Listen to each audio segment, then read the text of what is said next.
On se retrouve donc pour cette revue de presse de l'économie.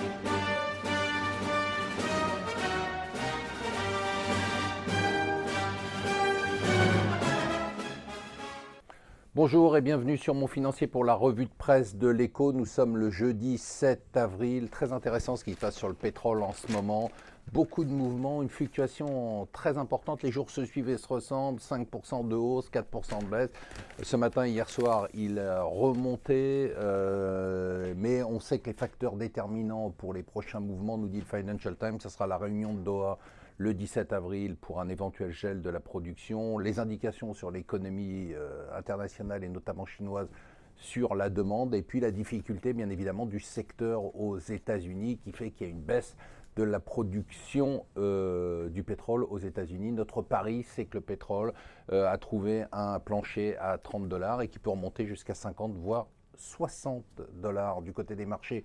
On a un dollar qui est justement en baisse après le rapport sur la Fed qui indique globalement qu'il n'y aura pas de hausse des taux. On le savait depuis un moment, mais du coup le dollar yen continue à baisser. On attend l'intervention de la banque centrale japonaise. Ce qui fait la une de tous les journaux anglo-saxons, c'est bien évidemment ce deal énorme Pfizer-Allergan qui a échoué du fait de la justice américaine qui s'apprêtait à le bloquer. 160 milliards, quand même une fusion sur laquelle il travaillait depuis 3 ans. Le nombre de deals avortés depuis le début de l'année atteint un record de 376 milliards de dollars aux États-Unis. Il va y en avoir d'autres parce que toutes ces tax inversions, donc ces acquisitions qui étaient faites pour faire un peu d'évasion fiscale, eh bien, sont sous la pression. Alors, on a Emmanuel Macron qui a décidé de lancer son mouvement En Marche. Alors on espère que c'est en marche avant, parce que du côté du gouvernement, c'est plutôt en marche arrière.